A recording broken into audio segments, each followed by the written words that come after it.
اس سے پہلے جو ہے وہ شہید ہو چکے تھے۔ امام علی مقام نے اتمام حجت کے لیے ننھے حضرت علی اصغر کو گود میں لیا اور کہا کہ میں پانی مانگنے نہیں آیا، صرف اتنا کہنے آیا ہوں کہ قیامت کے دن اس علی اصغر نے تمہاری شکایت لگا دی تو کیا کرو گے؟ دربار مصطفیٰ سے جہاں مسلمانوں کی شفاعت ہونی ہے، اور شفاعت میرے نانا جان نے کرنی ہے، اور میرے نانا جان ہی کے صدقے ہر کسی کو جنت ملنی ہے۔ اس ننھے علی اصغر نے قیامت کے دن اپنے سوکھے حلق کے ساتھ تمہاری شکایت کی تو کیا کرو گے؟ ایک بدبخت نے نشانہ باندھ کر حضرت علی اصغر کے قد سے بڑا تیر آپ کے جو ہے وہ گلے مبارک پر جو ہے پیوست کر دیا، اور خون کا فوارہ نکلا۔ امام حسین نے خون تلیوں میں لیا، ہاتھوں میں لے کر آسمانوں کی طرف لہرایا، کہا مولا اس کو بھی قبول فرما، یہ بھی تیری بارگاہ میں یہ چل کے نہیں آ سکتا تھا، میں خود اٹھا کے لے آیا، یہ اپنی ٹانگوں پہ چل نہیں سکتا تھا، 6 مہینے کا تھا، میں نے اس کو اپنی بازو جو ہے وہ اس کی ٹانگیں بنائی، اور میں نے تیرے دین کے لیے علی اصغر کو بھی چھپا کے نہیں رکھا، گھر بٹھا کے یا ماں کی گود میں نہیں رکھا۔ آخر کار سب شہید ہو گئے۔ حضرت امام زین العابدین بچے وہ تیاری کرنے لگے، امام حسین نے منع کر دیا، فرمایا تو بیمار ہے، تو میدان کے اندر نہیں جائے گا، اب تیرے بابا جائیں گے۔ امام علی مقام امام حسین نے آخری خطبہ خیمے والوں سے ارشاد فرمایا، صبر کی تلقین کی، حضرت زینب کو کہا کہ بیویوں کے پردے کا خیال کرنا، جب میں شہید ہو جاؤں تو اپنے بالوں کو نہیں نوچنا، چہرے کو نہیں نوچنا، شور نہیں ڈالنا، نہ محرم تک تمہاری آواز نہ جائے، اپنے پردے کا خیال کرنا، صبر کرنا، اور اللہ تبارک و تعالیٰ کے قرآن کی تلاوت کرنا، نمازوں کا خیال کرنا، اور مدینے پہنچ کر میرے نانا کے مزار میں جا کے کہنا کہ نانا جان امتحان گاہ میں آپ نے پہنچایا،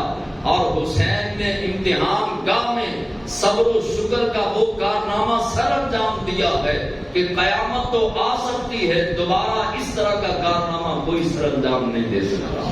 اور جا کے پیغام دینا کہ دین اسلام کے لیے حسین نے جو قربانی دی ہے، نانا جان اس کو قبول فرمائیے۔ امام علی مقام گفتگو کر کے، خطاب کر کے، بات چیت کر کے، تیاری کر کے، امامہ باندھ کے، امامہ رسول باندھا، جو حضرت علی اصغر نے باندھا تھا وہی امامہ رسول اپنے سر پہ باندھ کے سب کو مل کے، بچوں کو مل کے، بڑا مشکل وقت ہوتا ہے یہ 2 سال کے لیے جو جاتے ہیں، ایئرپورٹ پہ حالات دیکھیں، بچے جو ہے وہ باپ کی ٹانگوں کے ساتھ لپٹ کے روتے ہیں، بیویاں گھروں کے اندر بیٹھ کر زاروں کتار ہوتی ہیں، اعلیٰ 2 سال کے بعد شوہر نے، 2 سال کے بعد پتر نے، 2 سال کے بعد باپ نے واپس آ جانا ہے، لیکن اس کے باوجود بھی 2 سال کی جدائی برداشت نہیں ہوتی۔ حضرت سکینہ، حضرت زینب، حضرت شہربانو، حضرت امام زین العابدین اور دیگر خانوادہ رسول کی بیویاں آپ کے قریب آئیں، آپ نے سب کو شفقت اور محبت دی، تیاری کی، صبر کی تلقین کی، سواری پر بیٹھے اور چلے گئے، اور جا کے یزیدیوں کو اتمام حجت کے لیے دوبارہ خطبہ ارشاد فرمایا، اپنا تعارف دوبارہ کروایا، تاکہ قیامت کے دن یزیدی فوجی یہ نہ کہہ سکے کہ ہم آپ کو جانتے نہیں تھے، ہمیں پتہ ہوتا تو پیچھے ہٹ جاتے۔ امام علی مقام امام حسین گئے اور جا کر یزیدیوں کے ساتھ آپ نے کلام کیا، گفتگو کی، لیکن انہوں نے کہا کہ ابھی بھی ہمارا وہی موقف ہے، آپ بیعت کریں تو ابھی بھی جا سکتے ہیں۔ اب جس نے جو ہے وہ اتنے لاشیں اٹھائے ہوں اور لاشیں اٹھانے سے پہلے بیعت نہیں کی تو اب کیوں کریں؟ آپ نے فرمایا کہ میری بھی وہی بات ہے، جان تو چلی جائے گی پر نانے کے دین پر آنچ نہیں آنے دوں گا۔ آخر کار جو ہے وہ شمر نے اعلان کیا کہ جو سب سے بڑا دلیر ہے، ہمارے فوجیوں میں بہادر ہے، وہ جائے۔ 1 آیا، 2 آئے، 3 آئے، آپ نے 1200 سے زیادہ یزیدی لشکر کے بڑے گنڈوں اور بدمعاشوں کو باصل جہنم کر دیا۔ ایک مرد حیدر کرار کا ایک شہزادہ اور ادھر 1200 فوجی یزیدی لشکر کے ساتھ آپ نے سر کاٹ کے ان کے دم جو ہے ادھر پھینک دیے اور فرمایا کہ میری رگوں میں حیدر کرار کا خون ہے، اب میری جانب اس کو بھیجنا ہے جو تم میں سب سے بڑا دلیر ہے۔ اب ایک جو ہے وہ بدبخت آگے بڑھا وہ سمجھا تھا کہ میں سب سے زیادہ 22,000 فوجیوں میں سب سے زیادہ دلیر ہوں، طاقتور بھی تھا، اور جو ہے وہ جنگ کے فنون جانتا تھا، قانون جانتا تھا۔ وہ آیا، آپ نے سب سے پہلے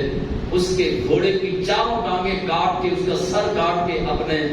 آپ نے یزیدیوں کو فرمایا میں نے بزدل کا نہیں کہا تھا، بہادر کو کہا تھا کہ بہادر کو بھیجو، تمہیں پتا نہیں کہ فاطمہ الزہرا اور علی شیر خدا کا پتر تمہارے سامنے کھڑا ہے۔ اب جو ہے وہ عمر بن سعد اور شمر اور ابن زیاد یہ سارے بیٹھے، جلدی سے میٹنگ کی، کہا کہ اب یہ آخری رہ گئے ہیں، لیکن اگر یہ ہم پر چھا گئے اور کسی طرح نہر فرات تک پہنچ گئے، پانی پی لیا تو ہماری خیر نہیں۔ انہوں نے 8,000 یا 7,000 فوجیوں نے امام حسین کو گھیرا ڈالنا شروع کیا۔ آپ 2 سے 3 مرتبہ خیموں میں آئے، حضرت سکینہ اپنی شہزادی کو ملے، اپنی زوجہ کو ملے، اپنی بہن کو ملے، دوبارہ صبر کی تلقین کی اور کہا کہ فارغ نہ بیٹھو اور یہ منظر نہ دیکھو، بیٹھ کر اللہ کا قرآن پڑھو۔ اندازہ لگائیں قرآن سے وفاداری۔ امام علی مقام امام حسین دوبارہ آئے، یزیدیوں سے مقابلہ شروع ہوا، اور پھر 7,000 یا 8,000 لشکر، 7 سے 8,000 کا لشکر جو ہے انہوں نے گھیرا ڈالا، اور گھیرا ڈال کے ایک بار بھی امام حسین فاطمہ الزہرا کے شہزادے پر حملہ آور ہوئے، اور ادھر سے جو ہے وہ نیزوں کی، تلواروں کی، بھالوں کی، تیروں کی بارش کر دی۔ امام علی مقام امام حسین آپ سواری سے نیچے تشریف لائے، اور اس وقت عین جمعے کا ٹائم تھا، 10 محرم الحرام کا دن تھا اور جمعہ المبارک کا دن تھا۔ امام علی مقام جیسے سواری سے نیچے گرنا جو ہے وہ مجھے مناسب نہیں لگتا، تشریف لائے، اور آتے ہی آپ نے گرم گرم ریت سے تیمم کیا۔ تیمم کرنے کے بعد جب سر قلم کرنے لگا، شمر قریب آیا اور سر کاٹنے لگا، امام حسین نے فرمایا کہ ٹھہر جا، ایک تو میں نے نماز پڑھنی ہے، اور دوسرا اپنے رب سے صرف ایک بات کرنی ہے، اور اس کے بعد تو جانے تیرا کام جانے۔ امام حسین نے نماز پڑھی، اور نماز سے پہلے آپ نے اپنی پیشانی میں نور کو گرم ریت پر رکھ کے کہا۔ تو لفظ جو ہیں وہ اگر آپ یاد کریں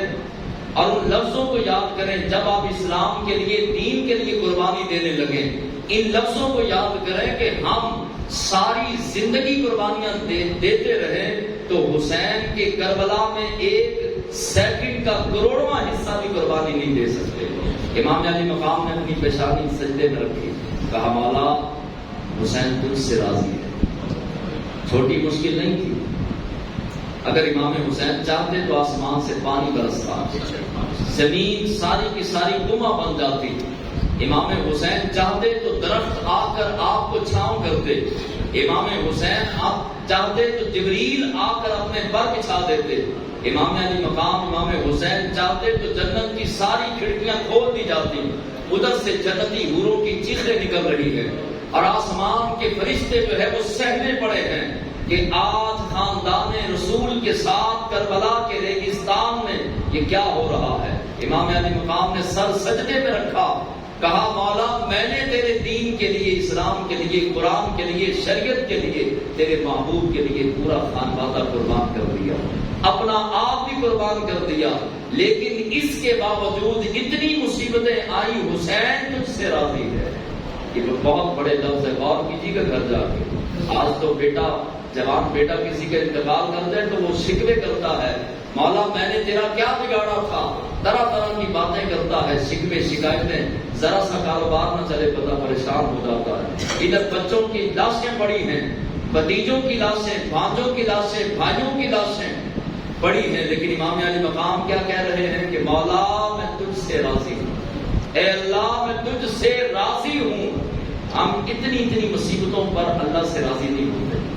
اور کتنی بڑی مصیبت، پوری کائنات کے پہاڑ جمع کر لیے جائیں، اس سے بھی بڑی مصیبت تھی جب نازل کی گئی امام حسین پر امتحان گاہ کے اندر، لیکن پھر کیا فرمایا مولا حسین تجھ سے راضی ہے، اب تو بتا کہ تو بھی حسین سے راضی ہے کہ نہیں۔ اور اس کے بعد آپ نے سر سجدے میں رکھا، شمر آگے بڑھا، اس لائن بدبخت نے امام علی مقام کا سر مبارک تن مبارک سے جدا کر دیا۔ اور جشن کا اعلان کر دیا، اور ساتھ ہی جو ہے وہ سر مبارک کو نیزے کی نوک پہ چڑھایا، اور کسی نے وہاں پر کھڑے ہو کر یزیدی لشکر کے کسی شاعر نے کہا کہ حسین کل بھی تم سے اونچا تھا، سر کٹ گیا، تن جدا ہو گیا، لیکن اس کے باوجود آج بھی حسین تم سب سے اونچا ہے۔ نیزے کی نوک پر سر ہے، اور امام علی مقام نے سورہ شمس کی جو ہے وہ تلاوت کرنا شروع کی۔ بعض علماء نے اور صورتیں بھی لکھی، آپ نے نیزے کی نوک پر اللہ کا قرآن پڑھنا شروع کر دیا۔ اس میں بہت ساری حکمتیں تھیں، بہت ساری چیزیں تھیں، لوگوں کو بتانا تھا کہ قتل حسین اصل میں مرگ یزید ہے، قتل حسین اصل میں مرگ یزید ہے، حسین نہیں مرا، یزید مر گیا،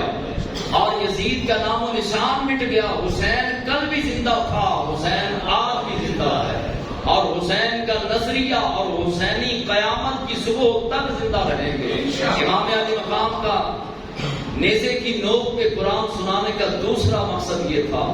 کہ میں نیزے کی نوک پر بھی قرآن کو نہیں چھوڑ رہا۔ تم نے اپنے گھروں میں بیٹھ کے قرآن سے بے وفائی نہیں کرنی، قرآن پر غلاف چڑھا کے خالی الماریوں میں سجا کے نہیں رکھنا، قرآن کو سینے سے لگانا، قرآن کو پڑھنا، قرآن سے سبق لینا، اپنی زندگیوں کو قرآن کا حسن دینا۔ اور میں نے کربل کے ریگزار پر بھی سجدے کو نہیں بلایا،